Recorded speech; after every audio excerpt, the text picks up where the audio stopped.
Welcome to the Spiritual Awakening with Shaz podcast, where we unlock the power within and navigate the journey of your self-discovery together.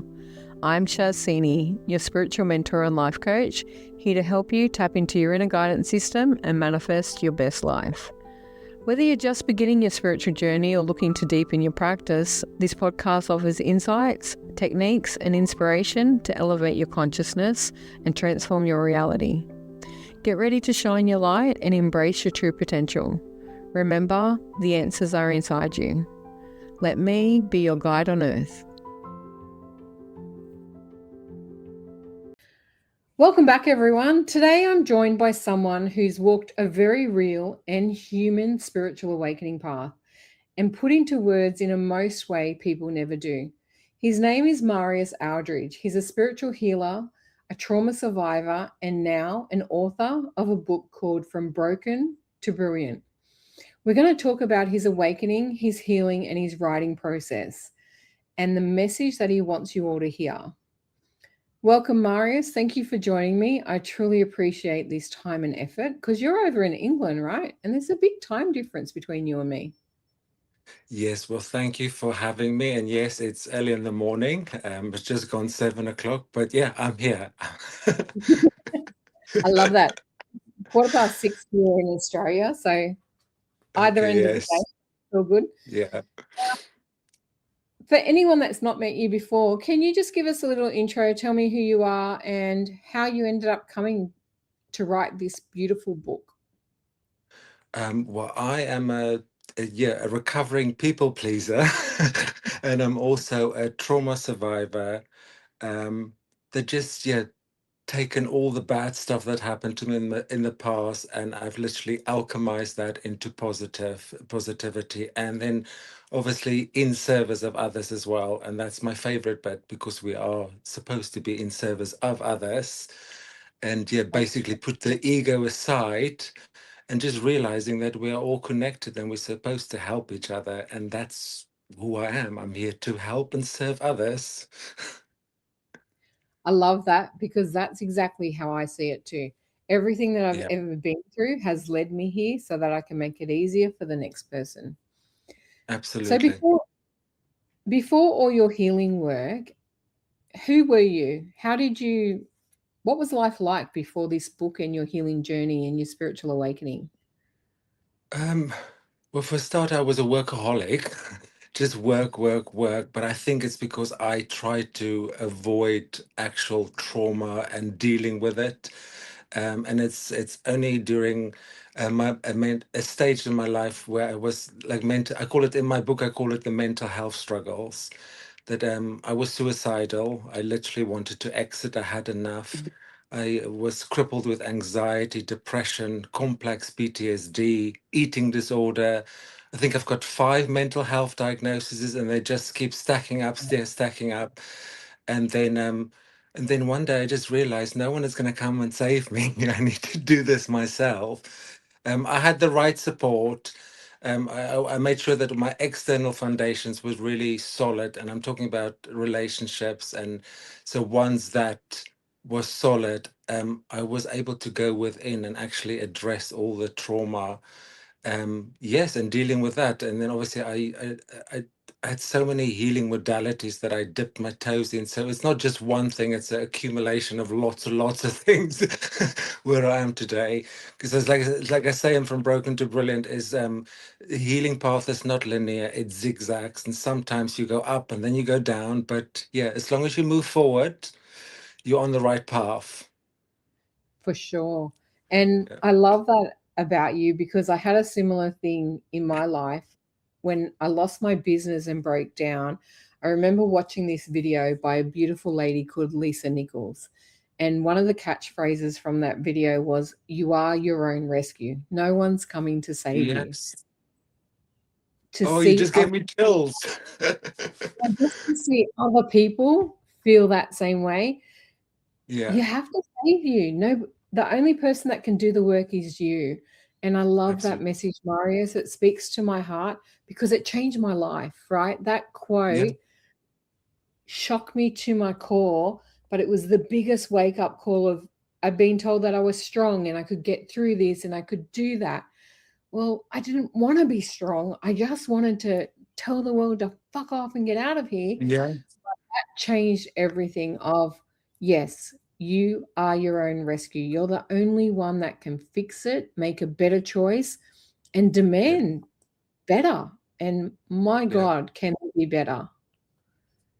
So I wish I knew what I knew now, because yeah, because I always say to people, be kind and be gentle with yourself. You're only human, and there's no right, there's no wrong, there's only lessons.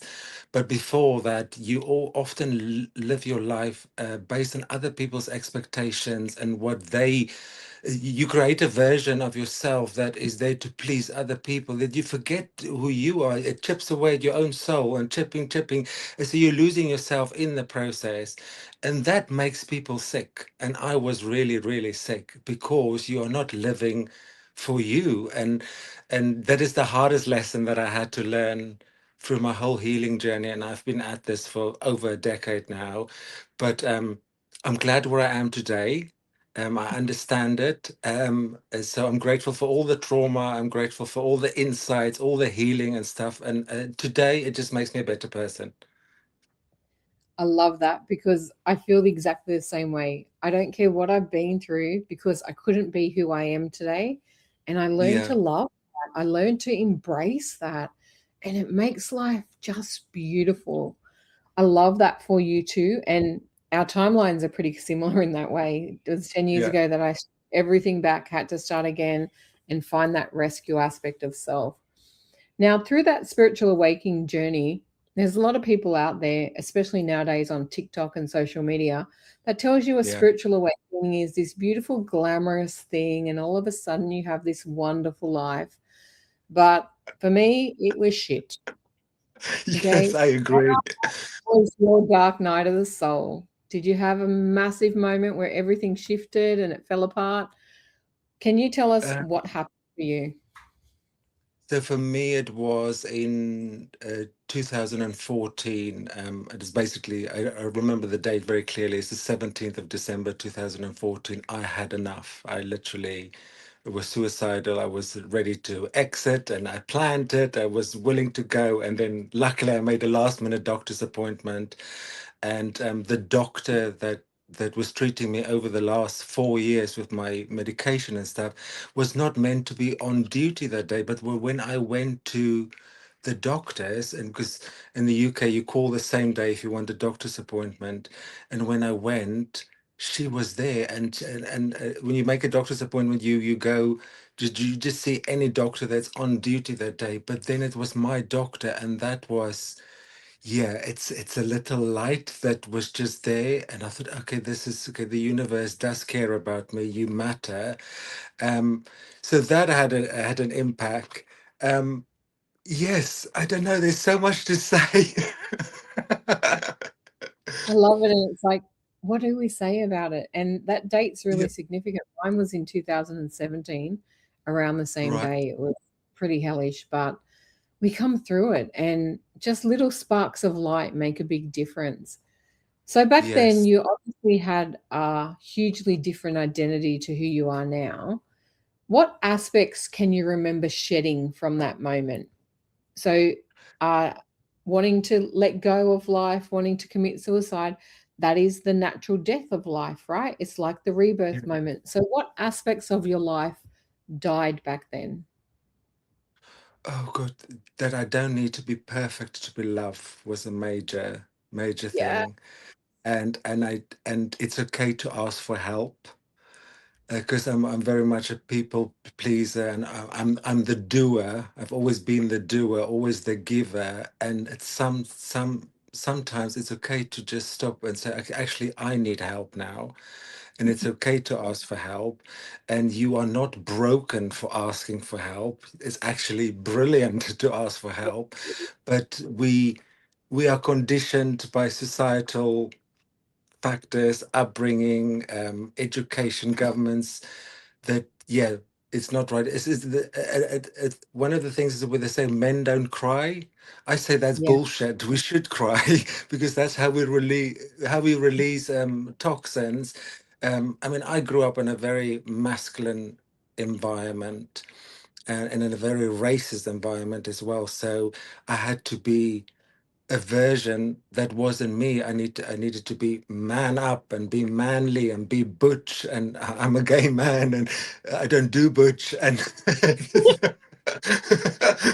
so there's lots of layers that I needed to shed that I thought was my identity, but wasn't really me. And I only find that it's now that I'm actually stepping into yeah, the true authentic me. I used to say to my husband about 4 or 5 years ago, I don't feel like I'm the best version of me yet.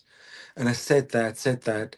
And then in 2022, when my spiritual awakening started, every day I'm stepping more into purpose, more into authenticity, and just basically the art of just not giving a fuck, basically, what other people think and say about you because yes, because you got all this stuff going on in your head, and then half of the time you're never going to know what someone's thinking about you or saying about you because you never you're just never going to have. So why live a version of you that you're never going to have control over it? So it's time to just step back, look at it from a bigger picture, and say, actually, this is who I am, and I don't care what people say or think about it. And part of that is probably cultural, right? Because even though I've told Yes, everyone you live in England, you're actually from South Africa. I And it's am. not Yes. that embrace being gay and being gentle and feminine because it is a society that does want men to be butch and things like that. How did that impact you Yeah. growing up? Oh gosh, that was tough. I mean, it was very masculine. In South Africa, they're very religious. They're Christians, and I grew up in an Afrikaner household, but also an Afrikaner society and a community. So it's very much. Only way I can describe it, like I describe it in my book, it's like Texas. It's very conservative. It's very manly. It's all about guns and Bibles, and I was this soft, innocent little boy, and then yeah, I was conditioned by the church, my parents, obviously the community school, and yeah, it was just awful. I mean, I was always used to say, "Oh, if someone asked me how was your childhood, I would say it's great." But now, as a healed version, it was actually shit. There's no Yeah. other way to say it. It is just it has been awful. And then obviously I suppressed all of this stuff that Mhm. went on, and it literally came and bite me in the ass when I was in my mid 30s. And that's when the mental health struggle started. And because I suppressed it so deeply. And then obviously we all know that the body keeps the score. And it was literally leaking out of my body. Um, Yeah. yeah, well, It's yeah, hard work. And like, I know so many people like it that have been through it.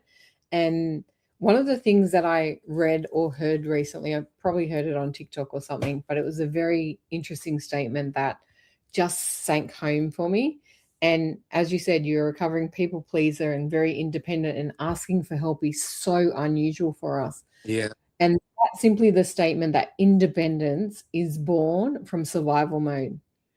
When oh we're in God, survival mode and doing everything that we can to get by, we have to be independent because we don't yeah, have capacity, people, or support to even consider asking for help for.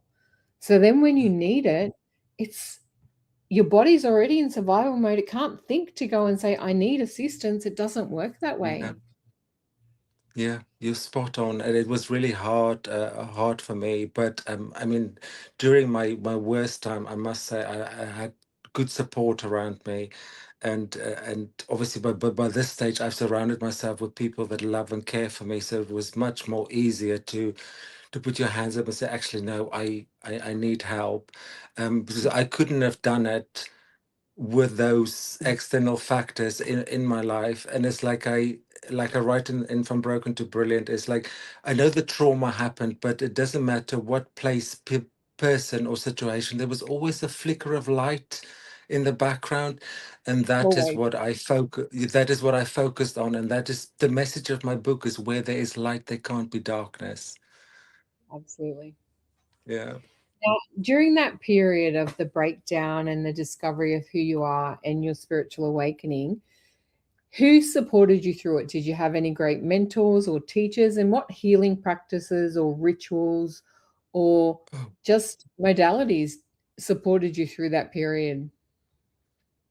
Well, there was a period that I couldn't leave the house for a year because of the severe anxiety and depression. So, and Wow. yeah, was really tough. And I was off work for 2 years, on and off, on and off, and then get better, then go back to work, and then I relapse again.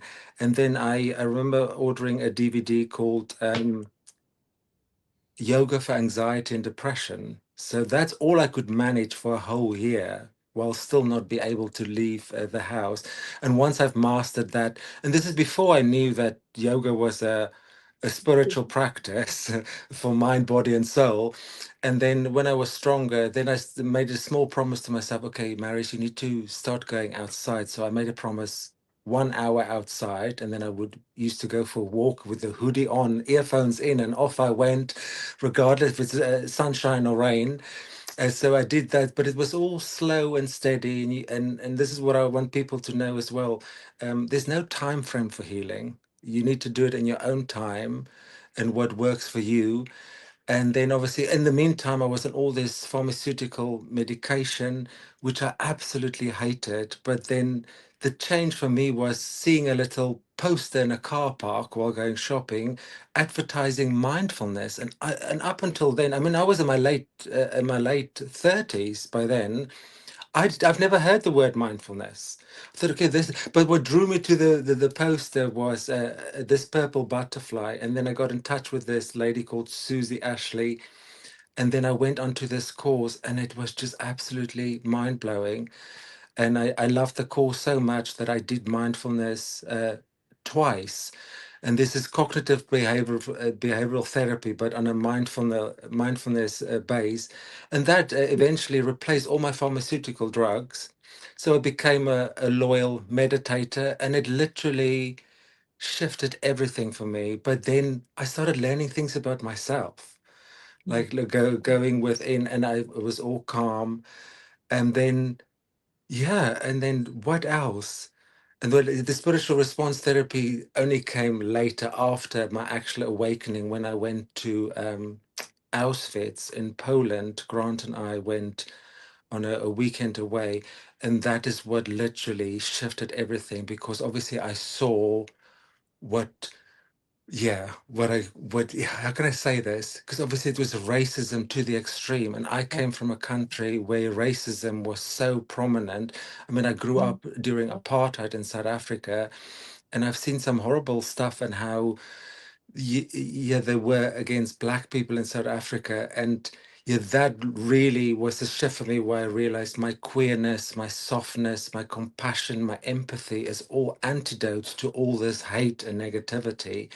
And Yep. that, yeah, I mean, I remember Grant and we couldn't eat for the whole day after visiting Auschwitz. And I'm thinking, what the fuck did I just witness? And no, it was literally it was crazy, and I'm thinking, oh my God, this could have been South Africa if if they didn't stop it. So that's when it Mhm. all started, and then literally after that, I just followed all the spiritual breadcrumbs that led me to where I am today. I love that. And it's different for everyone. What are those big catalyst moments like that trip to Auschwitz would be a big thing for you? Some people, it's Yeah. different locations that activate them or different experiences. And I've not been there before, but you can imagine what it would feel like and the energy that's there. Oh, It's the same as there's tragedy in many places around the world. And I know when you hit those spots, wow, what it does to the physical body and the connection yeah, is yeah. You give out me of this chills as yeah, you give me chills as you were saying that because that's exactly world.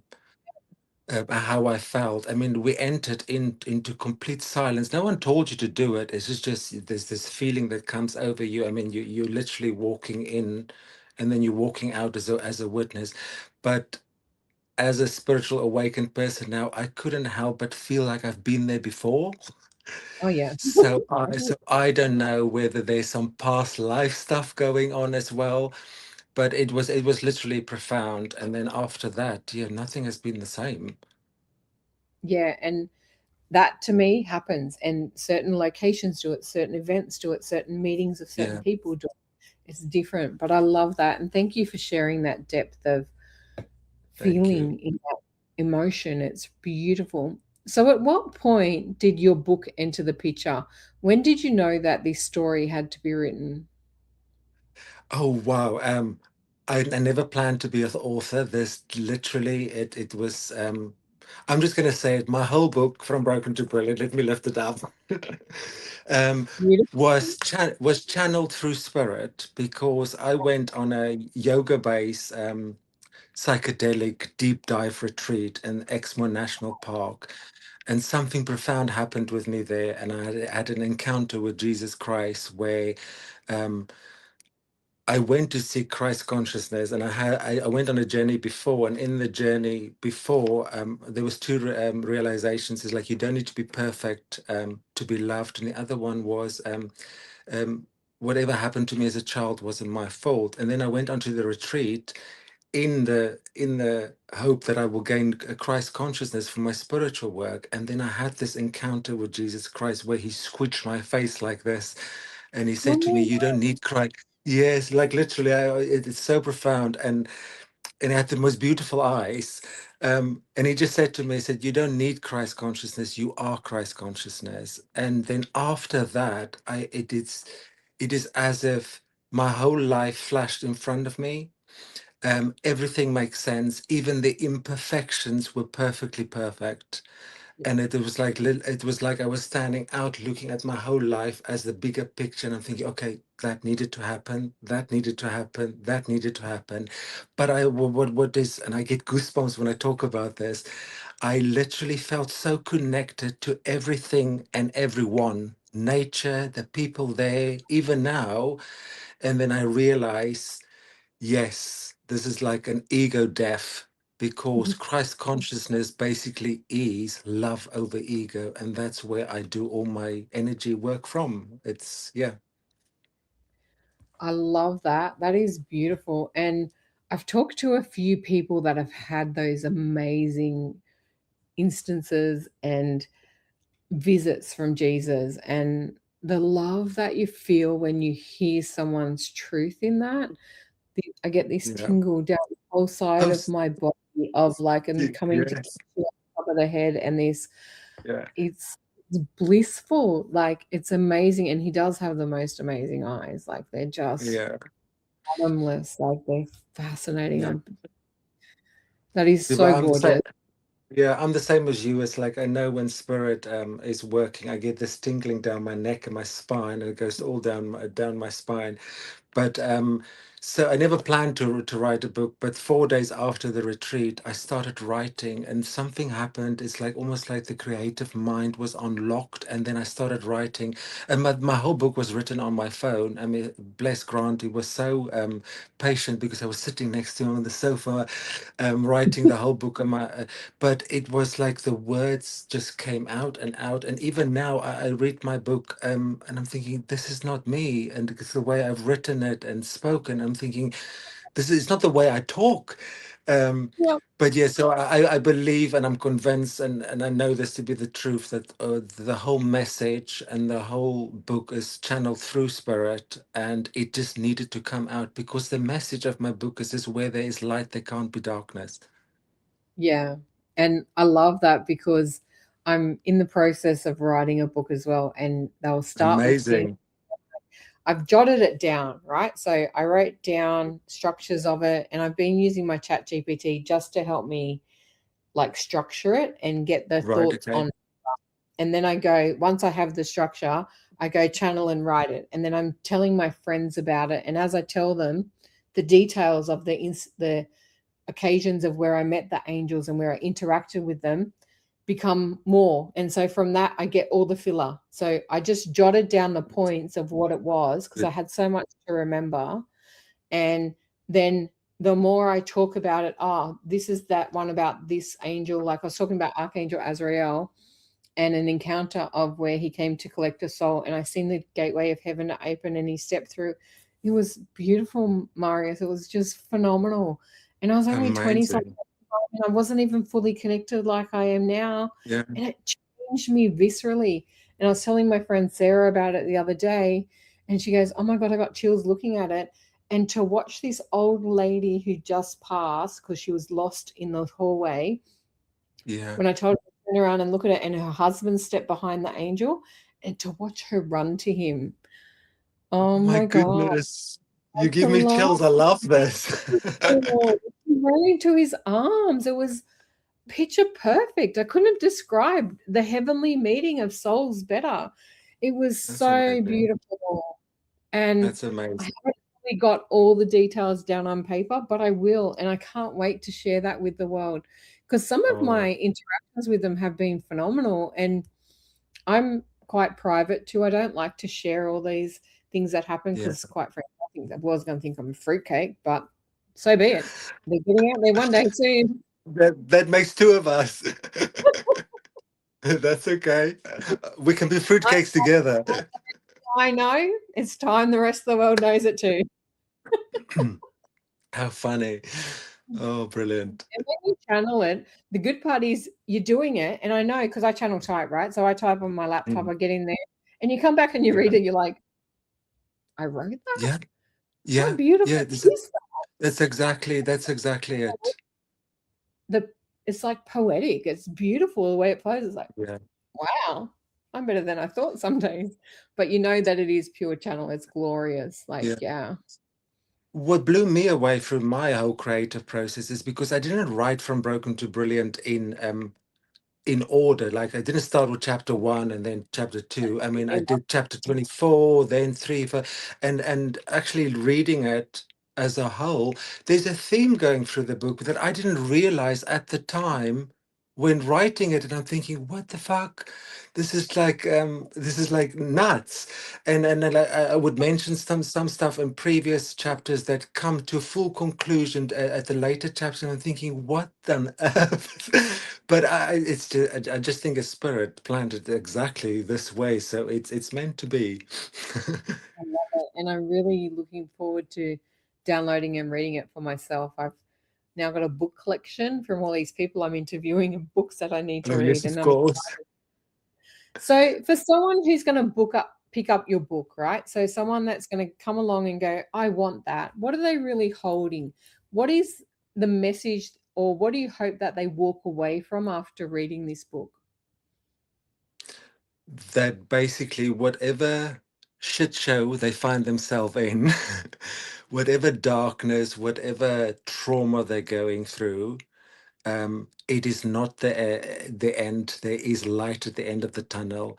Um, I there's a chapter in there called "The Fireflies Knew," and I had this amazing experience of nature where we got stuck in the rain and it was dark, and we had to abandon the truck and then walk to the farm, and it was pitch black and it was muddy, and we were walking in the rain and the mud and stuff. And as we turned the corner, there was thousands and thousands of fireflies. It was absolutely magical, and my Wow. trauma already started at the time, and that was also like a spiritual thing that happened at the time when I was only 9 years old. And then even then I knew, okay, yes, light love the messy ones too. So I just want to say to any reader out there, there is hope. Um, you keep going, and basically, you are not broken. You are brilliant. And then where there is light, there can't be darkness. So hang in there. Yeah, Um, yes, yeah, yeah. You're not broken. You're brilliant. yeah. Face the light and the shadow will always stay behind you. Absolutely. Oh, I love that. This is so good. So the book's obviously had a pretty big impact for you already. I've seen some amazing feedback and reviews. What has surprised you about how people are responding to it? They I've had some people reach out on email because not everybody's left a review, but people are saying that they see themselves in my story. I had one woman reach out saying that, "Oh my God, as I was reading your book, it was like it was like I was reading about myself, especially when it comes to the mental health and the anxiety." And she goes, "Oh, I just want to be in your orbit."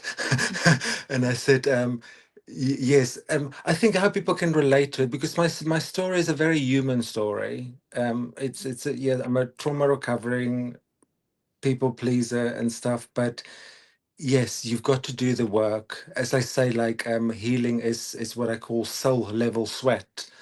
Yeah. If you want to get better and you want to be more your authentic self and step more forward, you're gonna have to do with the work. No one's gonna do it for you.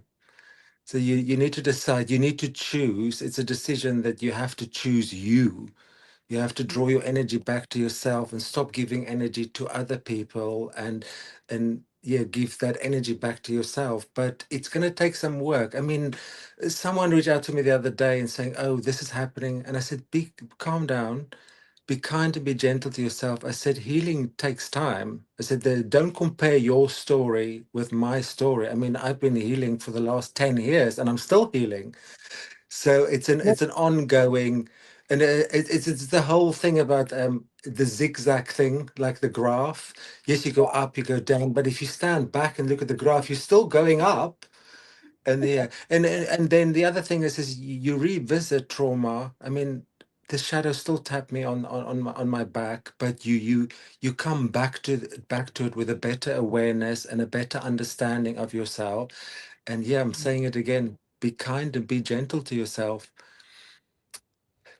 I love that. And I love that message about, I talk about it all the time as well. You have to do you, no one else. Yeah. Okay. Your Yeah. healing journey, my healing journey, it looks pretty good because I'm in a great place right now. Yeah. But I went through years of hell. I'm talking like over 20 years of Yeah. healing. Like, I didn't even know I was broken until I was 27. To me, my childhood was reasonably normal.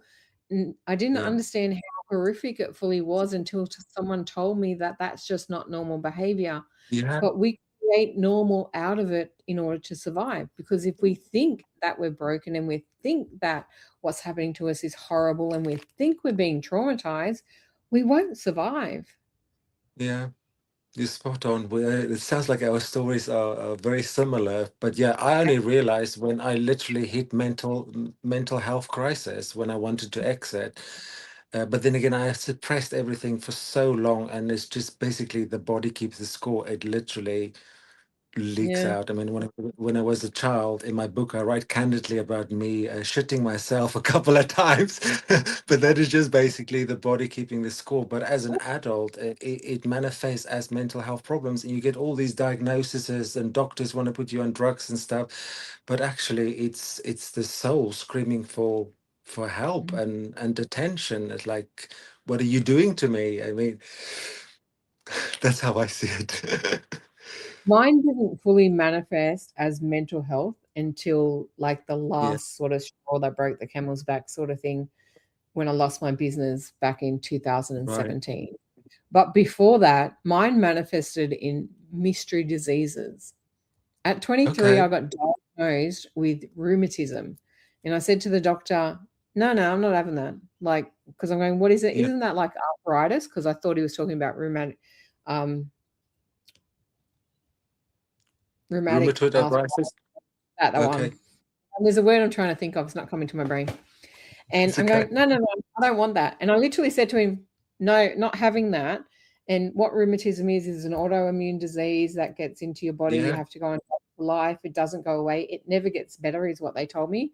And I go, no, no, no, we're not having that. I want another doctor. He then sent me to a neurologist who told me that he sort of agrees with the diagnosis, but the only other option is for him to understand what was going on in my body and my brain. He wanted to do an operation on my pituitary gland. And I'm going, dude, you are not drilling into my fucking head. Yeah. No, no, Yeah. we're not doing that either. And because at this stage, I'd had 6 months where I literally lost the whole left arm. I used to drive a manual car with my elbow. I Yeah. don't know how I pulled over and fine really badly. But anyway, Yeah. and in it, I just said, "No, not happening." And 6 or 12 weeks later, it didn't take as long. It took me 6 months to try and get a diagnosis to understand how I had no movement in half my left side of my body and bits and pieces and how things weren't working. And about 6 to 12 weeks later, it all started to come back again because I said, "No, that's not happening here." and the Yeah. power of the mind. And I didn't realize and understand what I acknowledged in the power of the divine feminine, because the left side of the body is Right. about that. I was rejecting my femininity because that to me was weak. And I'm just Oh turning my around, God. no, no, no, we're not doing that here. And the minute I chose power over weakness was when the recovery started. So I know a lot of people that do go the mental health route where they struggle Yeah. mentally with it. Mine come up with mystery diseases. Like I had glandular fever for 2 years without having glandular fever. And all of a sudden I've got antibodies for it when I never had a life disease. So Okay. the body does keep the score. And Yeah, I but this talk is about, where, yeah, you're spot on there. This is the whole thing of like the disease is yeah, dis-ease in the body, and obviously, yeah, not being your authentic self and stuff like that. It causes this upset in the body. So yes, it comes as autoimmune diseases and all sorts of other diseases. But yeah, that's yeah. interesting. Oh wow.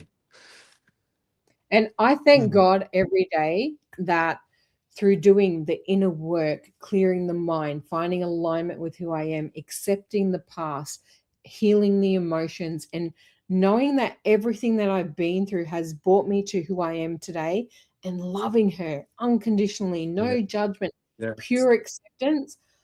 I'm healthy as an ox, and I thank God for that every single fucking day, Marius. Like, you have no idea. I have yes, had health things up and down. I've had mystery yeah. illnesses in my life. I was in hospital every 3 to 4 years for 20 years. Like, I had Oh my appendicitis for 10 years, God. to figure out what went wrong.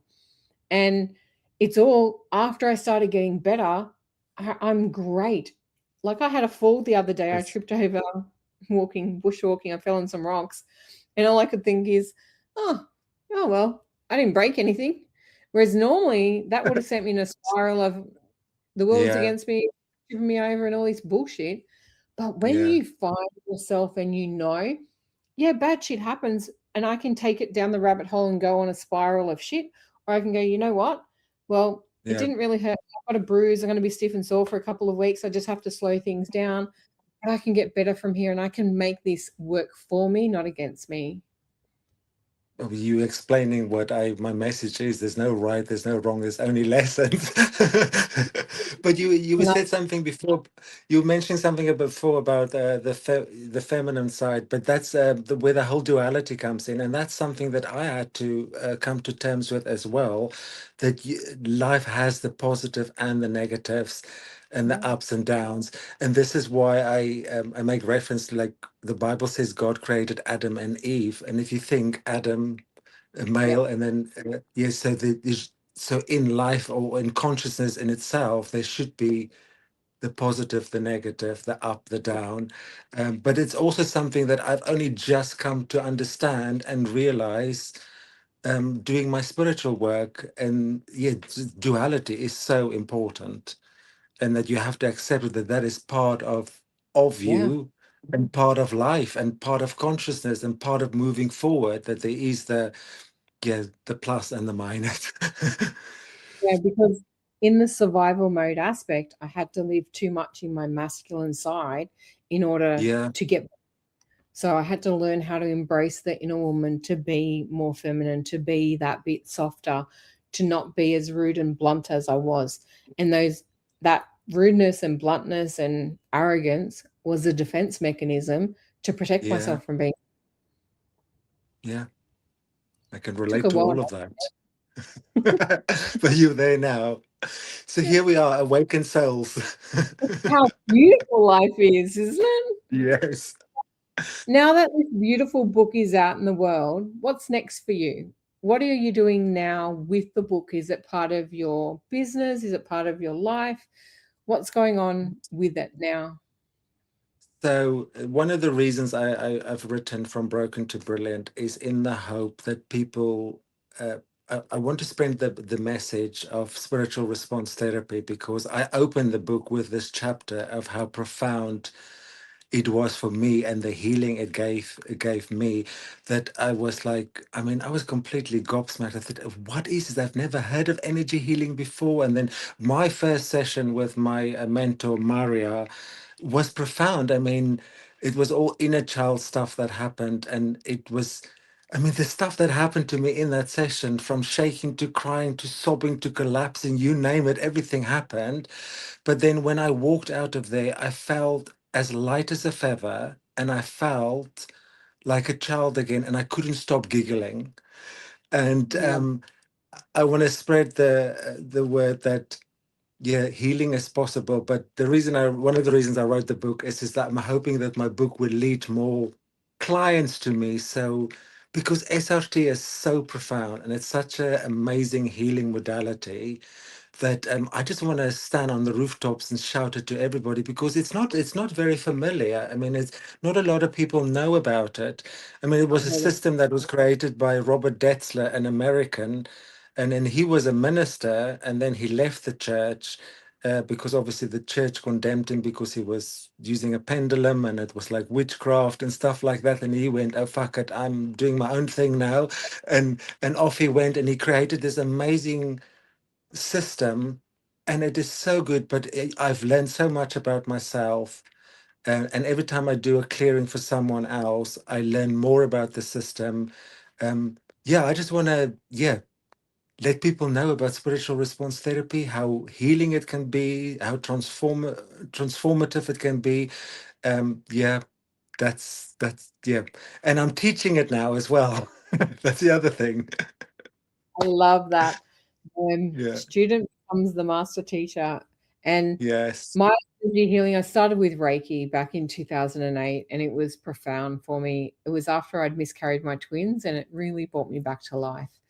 And I Right. can't advocate for any healing that people find. I love different modalities that people get obsessed about from experiencing it. Like, I love the Yes. person that goes and has it and then decides they have to come and give it to other people because of their experience. So thank you for Yes. sharing that with.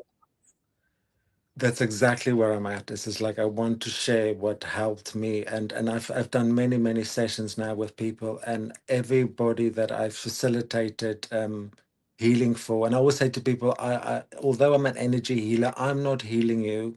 You're healing Yeah. yourself. I'm basically just holding up a mirror and saying this is what a healed Do it. state could be like.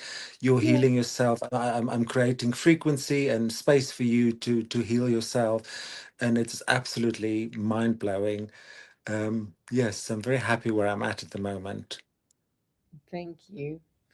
Mm. Now, if you could send a message to the earlier version of you who was drowning or who was lost, that people pleaser, what would you say to young Marius right now?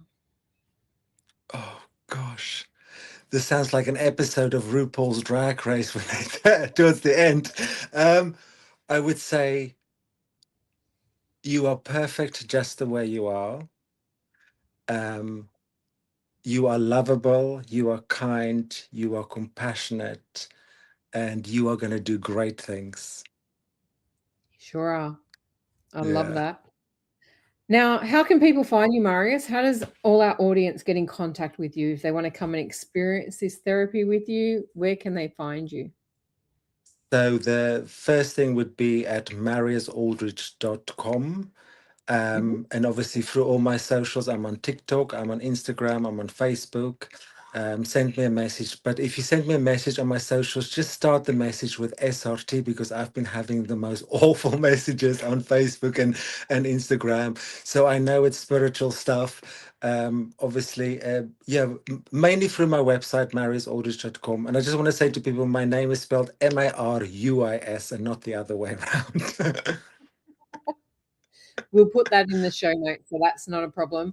Now, Thank you. before we started, you mentioned that you have a beautiful meditation gift for our listeners. I do. I recorded this beautiful meditation, basically for people to ignite their own little spark and light in them. It's a 15-minute meditation, and they can get that at mariusaldridge.com/sacred hyphen and then gift.